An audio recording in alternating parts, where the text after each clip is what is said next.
오늘 로마서 5장 1절에서 11절 말씀입니다. 오늘도 공동 번역으로 읽겠습니다. 이렇게 우리는 믿음으로 말미암아 하나님과 올바른 관계를 가졌으므로 우리 주 예수 그리스도를 통해 하나님과 화평을 누리게 되었습니다. 우리는 그리스도를 믿음으로 지금의 이 은총을 누리게 되었고 또 하나님의 영광에 참여할 희망을 안고 기뻐하고 있습니다. 그뿐만 아니라 우리는 고통을 당하면서도 기뻐합니다. 고통은 인내를 낳고 인내는 시련을 이겨내는 끈기를 낳고 그러한 끈기는 희망을 낳는다는 것을 우리는 알고 있습니다. 이 희망은 우리를 실망시키지 않습니다. 우리가 받은 성령께서 우리의 마음속에 하나님의 사랑을 부어주셨기 때문입니다. 우리 죄 많은 사람들이 절망에 빠져 있을 때 그리스도께서는 당신의 때가 이르러 우리를 구원하시려고 죽으셨습니다. 옳은 사람을 위해 죽는 사람은 별로 없습니다. 혹 착한 사람을 위해서 죽는다고 나서는 사람은 들어있을지 모릅니다.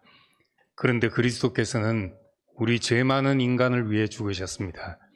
그리하여 하나님께서는 우리에게 당신의 사랑을 확실히 보여주셨습니다. 8절까지만 읽겠습니다.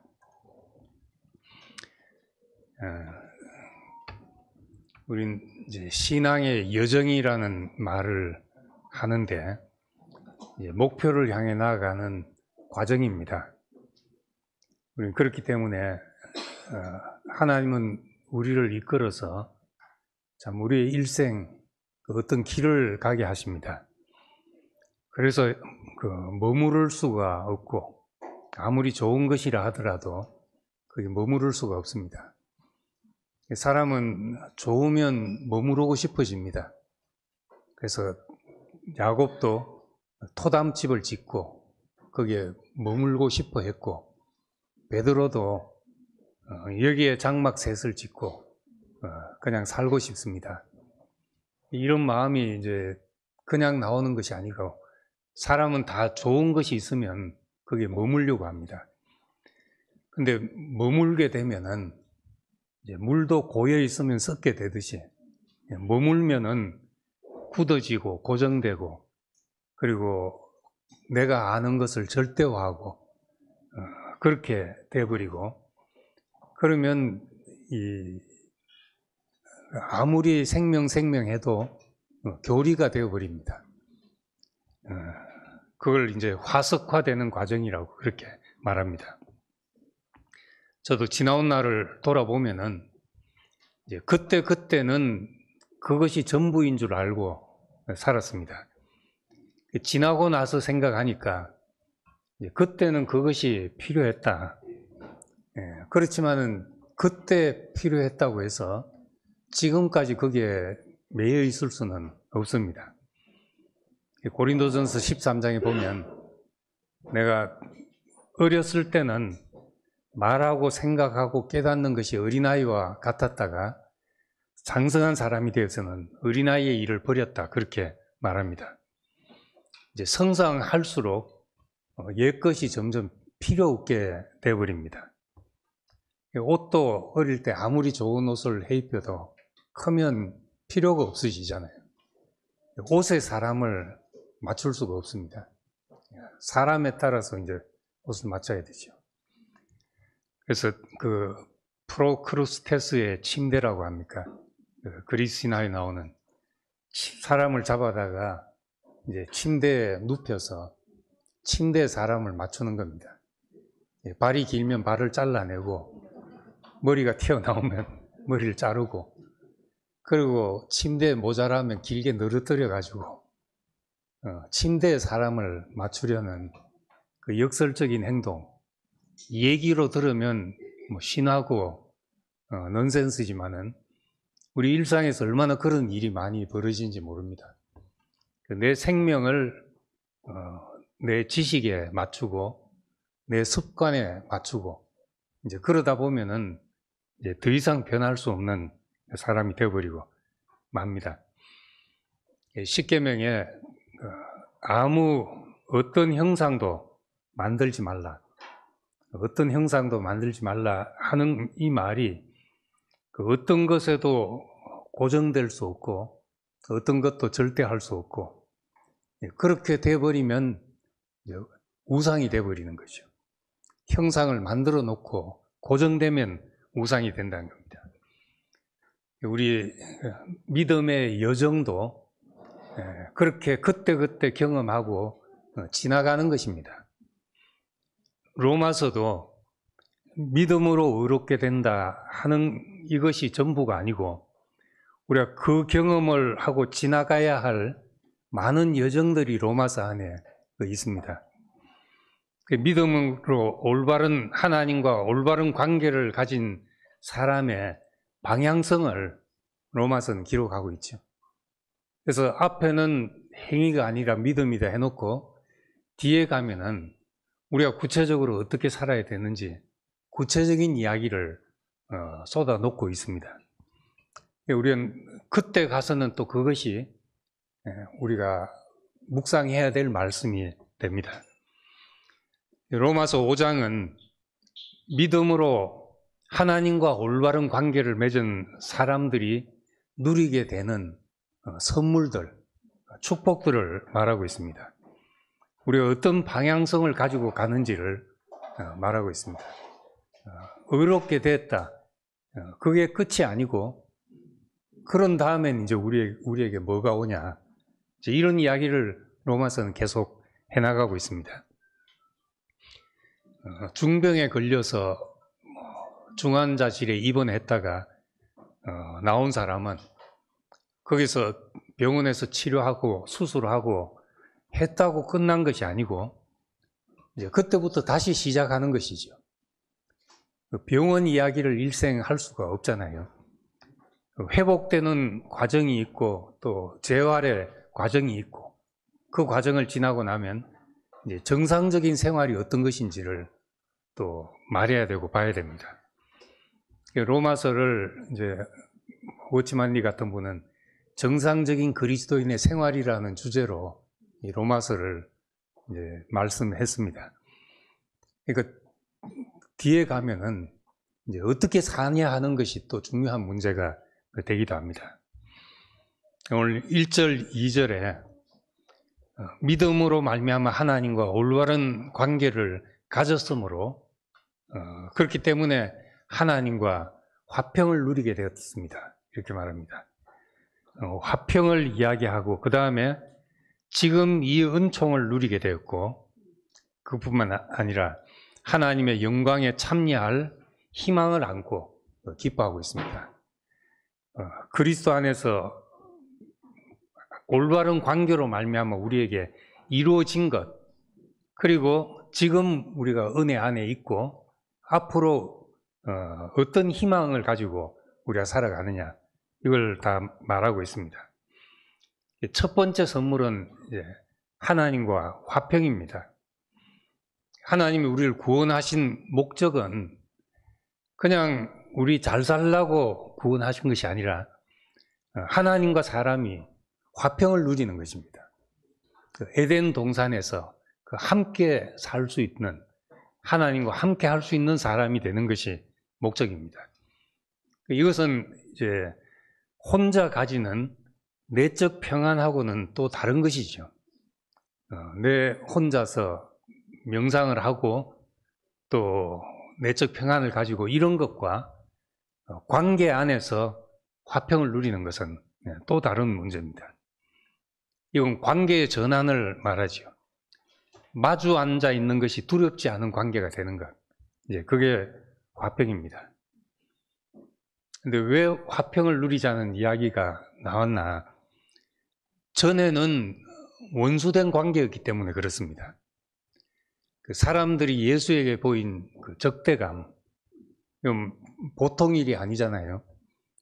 제자들로부터 또 군중과 대제사장과 장로들과 빌라도에 이르는 모든 사람이 이해할 수 없었기 때문에 보였던 그 적대감, 그리고 이제 이어진 십자가 처형, 이런 과정을 지나서 이런 과정을 생각할 때 하나님과 화평을 누리자 하는 이 부름은 매우 중요한 이야기입니다. 매우 의미 있는 이야기고, 만약에 우리가 이제 뭐 헌혈을 해서 내가 헌혈을 했는데 갑자기 사고 난 사람이 갑자기 내 피를 수혈 받아서 살아났다. 이제 이 얘기하고 나에게 칼을 들이대는 사람, 그래서 내가 피를 흘렸는데 그것이 나에게 칼을 들이대는 사람을 살게 했다. 그 피가 전혀 다른 의미잖아요. 예수님의 죽음이 그런 것이란 겁니다. 자기를 못 박은 그 사람을 살게 한 피가 되었으니까 이 피가 이제 우리가 근본적으로 하나님과 더불어 화평을 누리게 하는 그 피라는 것을 말합니다. 그리고 이제 두 번째는 이것이 은혜라고 말하는데, 은혜는 이제 어떤 조건이 없는, 자격 없는 자에게 베풀어지는 것이 이제 은혜입니다.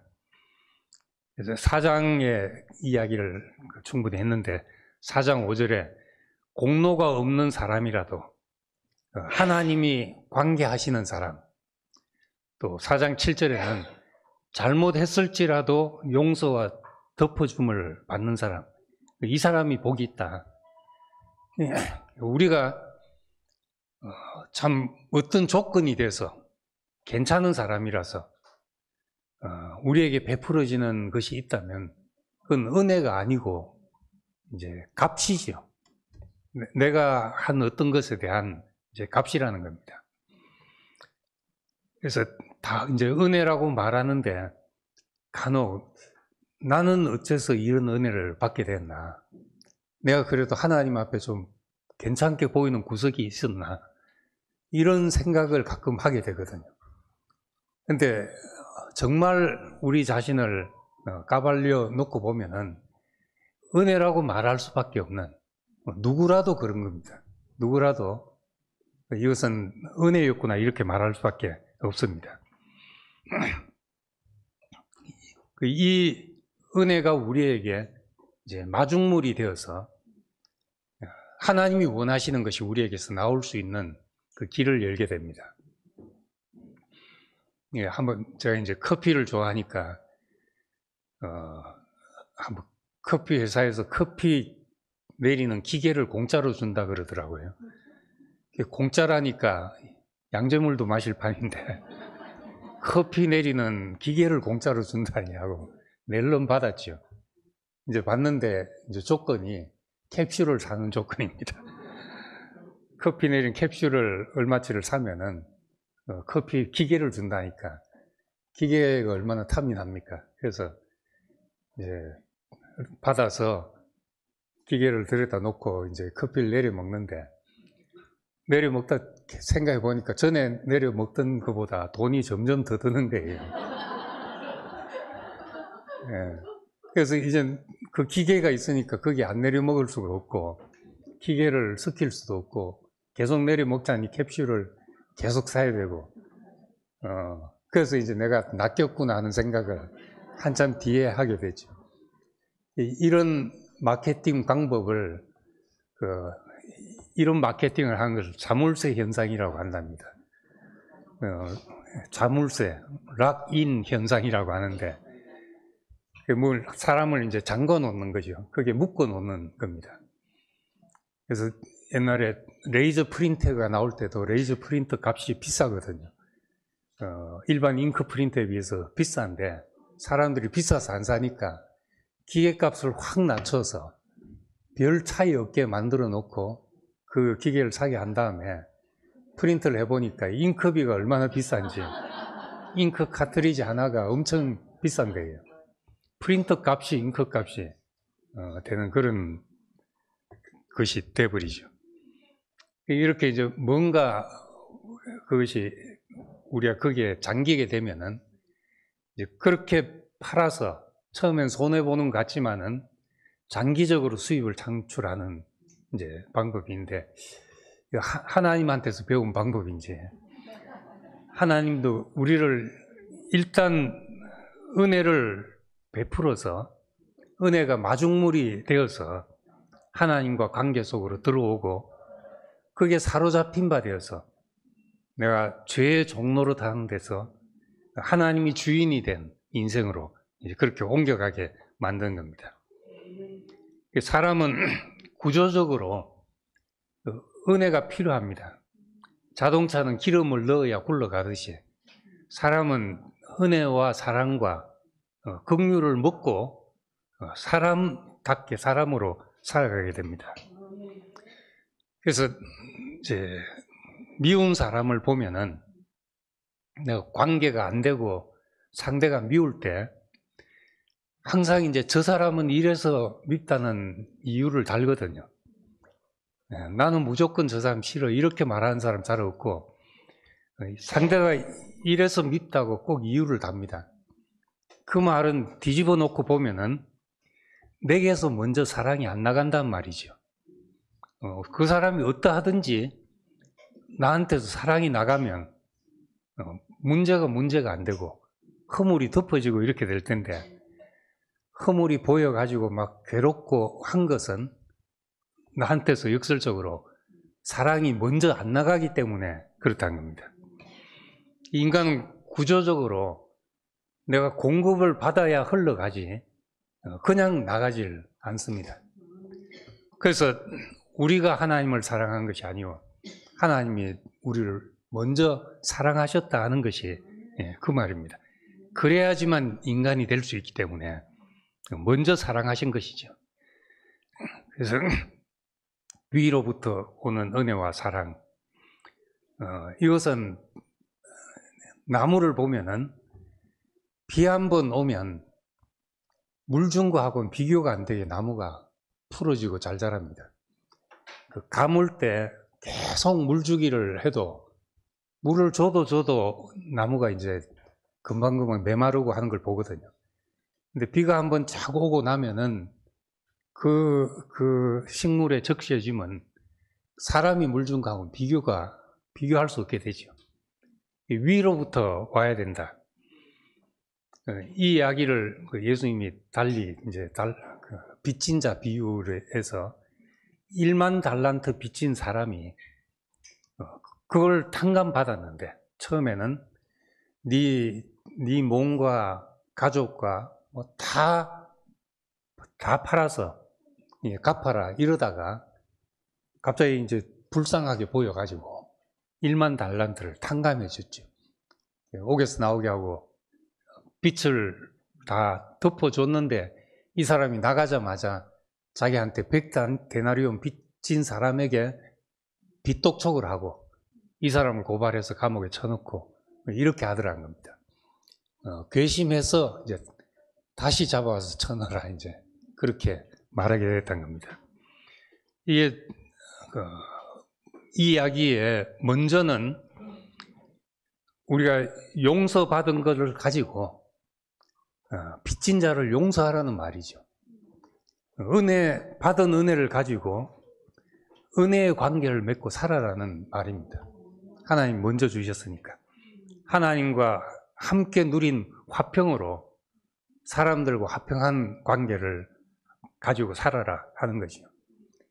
안 되는 것은 못 받아서가 아니라 그 받은 것을 기억 못하기 때문에 이제 우리에게서 나갈 것이 없는 사람이 됩니다. 그래서 바울은 그렇게 말합니다. 생각해보면 너희 중에 너희가 가진 것 중에 받지 않는 것이 어디 있냐. 다 받았는데 받지 않는 것처럼 생각하고 살기 때문에 우리에게서 흘러나가지를 못하고 있는 거죠. 내가 먼저 뭘 하는 것이 손해보는 것 같고 이제 그런 생각을 하게 됩니다. 그래서 하나님은 우리에게 어떤 영광을 위해서 우리가 조건을 만들지 않고 하나님이 이루어 가시는 것을 우리가 기쁘게 받게 하신 겁니다. 그렇기 때문에 이제 먼저 우리를 이 은총을 누리게 하시고 화해하시고 찌른 자들까지도 보게 했다. 요한계시록에 보면은 그 영광을 보게 했다. 그렇게 말하고 있습니다. 이제 두 번째 우리에게 주신 선물은 고난을 통과하는 소망입니다.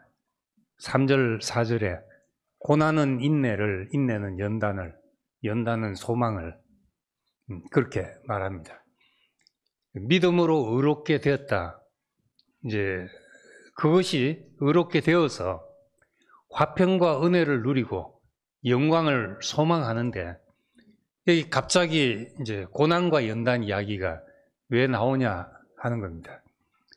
그래서 이것은 믿음으로 의롭다 하심을 받은 자의 삶이 어떤 실질적 과정과 방향성을 가지기에 어떤 방향성과 과정을 가지는가를 여기서 말해주고 있습니다.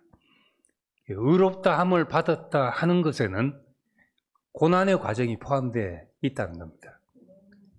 죄 용서 받았다, 우리가 하나님과 화합게 됐다 하는 것으로 끝나는 것이 아니라 거기서 하나님이 원하시는 열매가 나오자면은 이 고난의 과정이 포함되어 있다는 말씀을 하고 있습니다. 이 얘기를 하는 것은 의롭다 하심을 받은 것으로 모든 문제가 해결된다는 의미가 아니라 새로운 하나님의 백성으로 세상에서 겪게 될 도전과 환난을 준비시키는 말씀이지요. 하나님의 영광에 참여할 희망, 2절에서 말한 하나님의 영광에 참여할 희망, 이 미래의 일인데 이 미래를 현재의 고난과 연결하는 것은 소망을 이루는 과정이기 때문에 그렇게 말하고 있습니다. 소망이 있는 사람에게는 이 고난이라는 과정이 이제 끝이 막힌 동굴이 아니고 지나가는 통로지요. 어떤 일을 위해서 지나가는 통로가 된다는 겁니다. 그렇기 때문에 이 고난을 말하고 믿음으로 의롭게 되어서 이제는 그냥 회개하면서 사는 것이 아니라 연단이라는 과정을 통해서 하나님 우리가 소망했던 그것을 이루게 된다는 말씀을 합니다. 그리고 이제 세 번째 선물은 이 5절에 보면은 4절 5절에 보면 이 희망은 우리를 실망시키지 않습니다. 우리가 받은 성령께서 우리 마음속에 하나님의 사랑을 이제 부어 주셨기 때문입니다. 이 부어진 사랑을 경험하는 겁니다. 사랑이라는 말은 하도 많이 하기 때문에 말해도 가슴에 와닿지 않을 때가 많잖아요. 말로는. 그래서 이 교리는 머리로 이해하지만은 성령으로는 하나님의 사랑을 여기에 마음에 부어주셨다 그렇게 말합니다. 하나님의 말씀이 우리 마음으로 알아지도록 하는 것이 성령의 역사라고 그렇게 말하고 있습니다.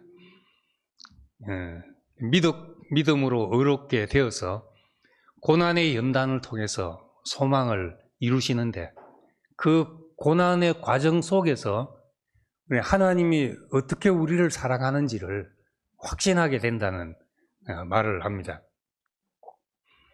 이 사랑이란 말이 추상적일 수도 있지만은 6절에 우리가 절망에 빠져 있었을 때, 경건치 않을 때, 그리고 8절에는 죄인 되었을 때, 그리고 10절에는 우리가 하나님의 원수 되었었던 때에도 그리스도는 우리를 위해 죽으셨다.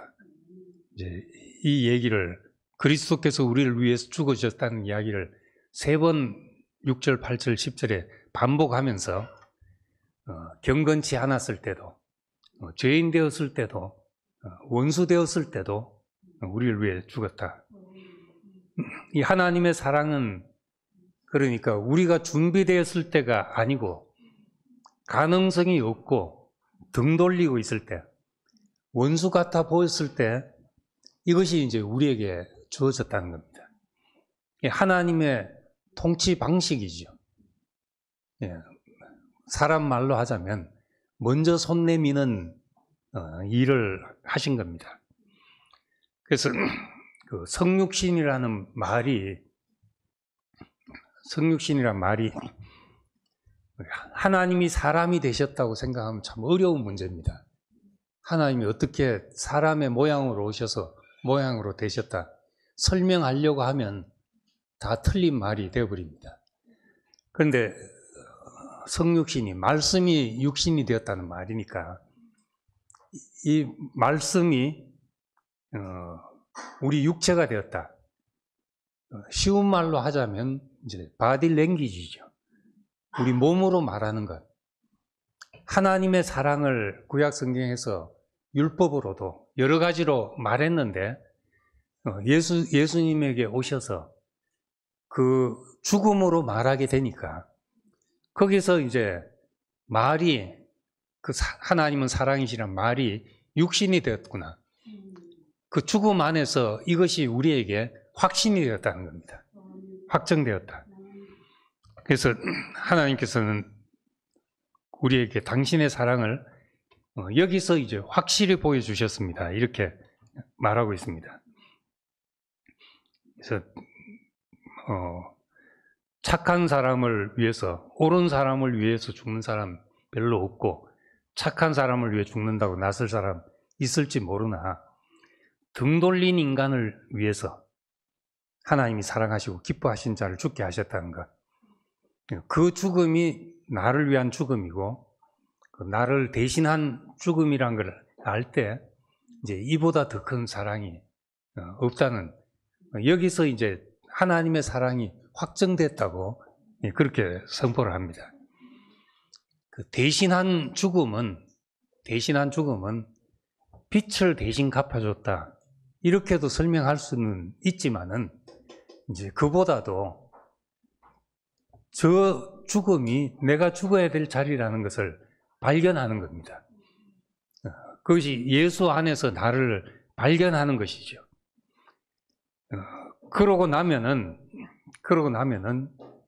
이것이 우리의 사랑으로 강건할 때, 고린도후서 5장에서는 그렇게 말합니다. 그리스도의 사랑이 우리를 강건한다. 생각해 보니까 그가 우리를 위해 죽었다는 것이 결국 우리가 죽은 것이구나. 그래서 내가 그리스도와 함께 십자가에 못 박혀 죽었구나 하는 이야기가 거기서 나오게 됩니다. 이게 우리 삶을 움직이는 동기가 되고 동력이 된다는 말이죠. 이전에 나를 움직이는 것은 자기 사랑이거든. 자기의 나를 보존하려는 본성, 이것이 나를 움직였는데 하나님의 사랑이 강건하니까 내가 나를 사랑하는 것보다, 자기 애보다 하나님이 나를 사랑하시는 것이 훨씬 더 크고 훨씬 더 지각에 뛰어나구나. 그래서 내가 나를 사랑하는 것보다 그분이 나를 사랑한 것이 더 복된 인생이 되니까 내가 살지 않고 나를 위해서 죽으신 그분이 내 안에 산다. 주인이 되어 산다. 여기서 우리가 죄가 우리에게서 왕노릇 하던 데서 하나님의 사랑이 내게서 왕노릇 하는 사람으로, 그분이 좋아하는 대로 내가 가지는 사람으로 그렇게 살게 된다는 말입니다. 11절에 결론적으로 이뿐 아니라 이제 우리로 끝에 가면 우리 주 예수 그리스도의 덕분으로 우리는 지금 하나님을 섬기는 기쁨을 누리게 됐습니다. 이뿐 아니라 우리가 하나님 안에서 또한 즐거워하게 됐습니다. 이렇게 말합니다. 결론적으로 우리는 어디에 서 있는가? 이 모든 은혜의 목적은 이제 단 하나, 하나님 안에서 즐거워하며 사는 거죠. 그분을 즐거워하면서 사는 것.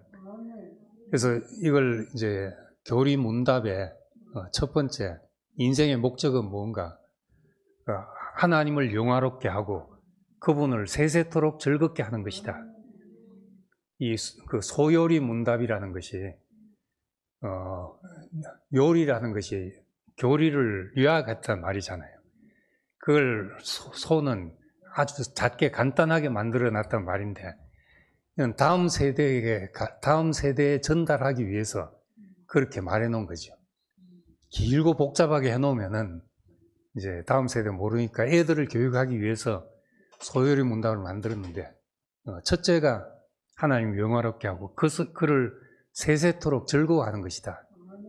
그 하나님을 즐거워한다는 것이 무슨 의미인가? 내가 그 대상 앞에서 즐거워할 수 있어야 참 인생이 즐거워지는 겁니다. 우리가 웃는 것도 그렇고 기쁨이라는 것이 어떤 대상을 만날 때 기쁘잖아요. 핸드폰을 새로 샀을 때, 차를 새로 뽑았을 때, 좋은 집을 샀을 때, 이건 남자들 이야기고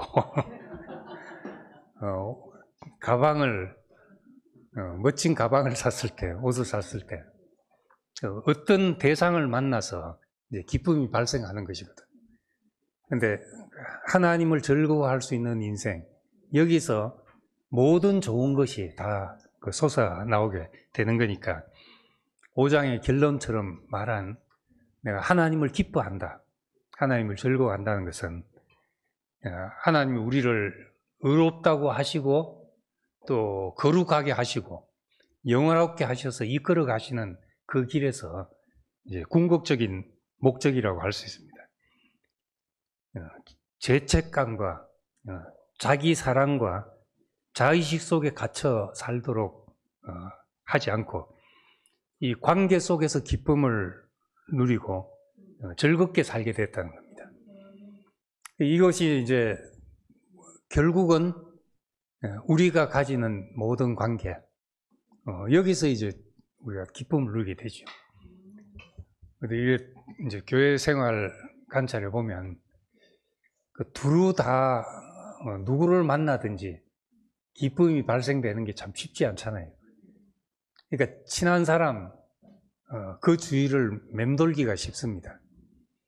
근데 근본적으로 하나님과 관계가 내 인생에 즐거움이 되고 기뻐지면은 그것이 이제 누구에게도 흘러가는 기쁨이 돼서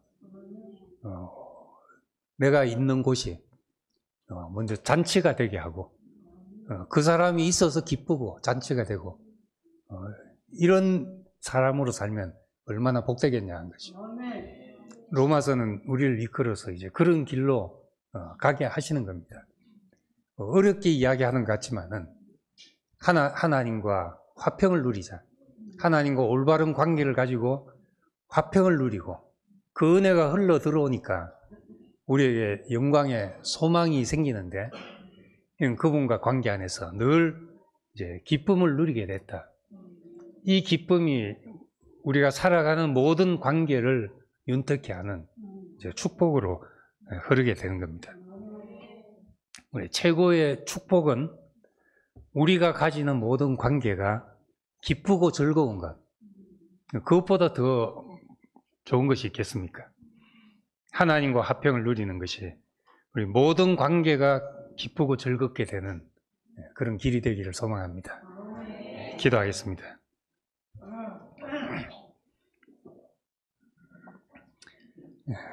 아버지 하나님, 주님의 신실하심으로 하나님과 올바른 관계를 맺고 우리가 하나님과 화평을 누리게 하심을 감사드립니다. 이 누리는 화평이 우리 안에 머물지 않고 흘러내리게 하시고 우리가 관계하는 모든 사람에게 기쁨이 되고 은혜가 되고 우리가 먼저 받았듯이 우리도 먼저 은혜를 흐르게 하는 사람이 되기를 원합니다. 우리 이 일을 위해서 고난의 통로를 지나가게 하시고 이런 과정을 지나는 동안에 하나님의 사랑이 우리에게 확정되었다고 말씀하셨는데 우리에게도 그 사랑이 확정되어서 그 사랑 안에서 받은 사랑 안에서 넉넉한 사랑을 베풀고 사는 사람들이 되기를 원합니다. 우리 이 하나님의 사랑이 머리로만 아니라 우리 가슴으로 흘러 들어와서 성령께서 우리 가슴으로 그 하나님의 사랑을 경험하고 말하는 사람들이 되도록 인도해 주시기를 원합니다. 예수님 이름으로 기도드립니다. 아멘. 예. 예, 감사헌금 우리 정기도 아버님 가족 정재용, 수님, 재정 그리고 사위 장재훈, 며느리 장은영 아버님 가시는 길 함께 가는 교회 안에서 하나님께 갈 수 있음이 감사합니다. 예, 감사헌금 드렸는데 왔는데 뭐 말 난 김에 인사하지요 먼저. 노래 인사부터 하고 그럼 노래를.